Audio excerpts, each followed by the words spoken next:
There's a couple of major activities that we implemented naturally with partners. One of the major activities is Meta Finance, where we had a training program how to access financial instruments that are provided by donors for SMEs, as well as development banks and funds.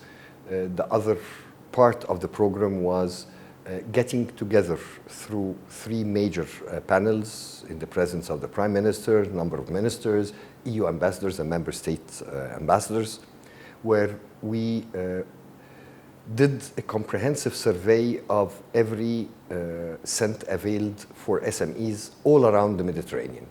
It's $22 billion of grants, soft loans, and technical assistance that's availed by donors, as well as development banks and development funds. And then there is one important element also that we focus on.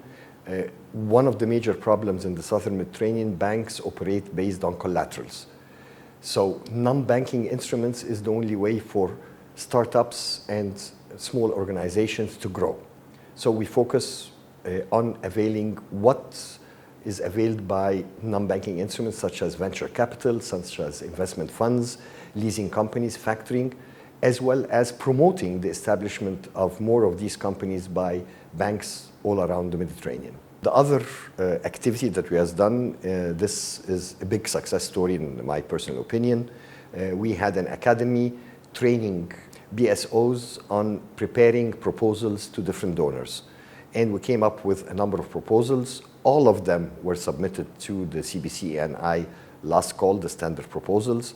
And out of that, we had four proposals that were accepted.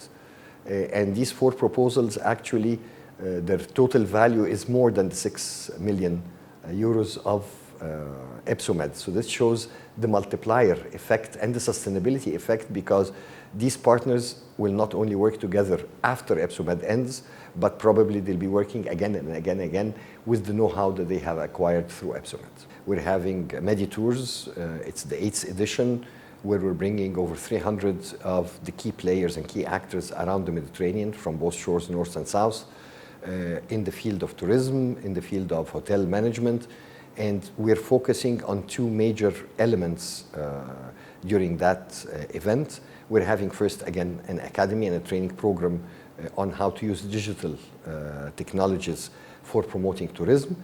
We have a major session on the digital tourists, and we're bringing the key players from the whole world, as well as Europe, to present these tools and how can they be adapted to the context. We're doing our famous blending, where we're bringing in CBC projects, EU-funded projects in the field of tourism. We're presenting newer itineraries. We're trying to innovate into newer itineraries, whether it's cultural, whether it is culinary tourism, whether it is shopping tourism. We're coming with newer ideas where we're creating consortiums between different stakeholders, business support organizations, touristic companies, public sector, ministries, and trying to initiate such activities all around the Southern Mediterranean. Also, like in all our events, the closing session is always, where is the money that I can use to implement? So we're having key donors, naturally led by the EU, as well as the different development banks who are availing funding for implementing such activities.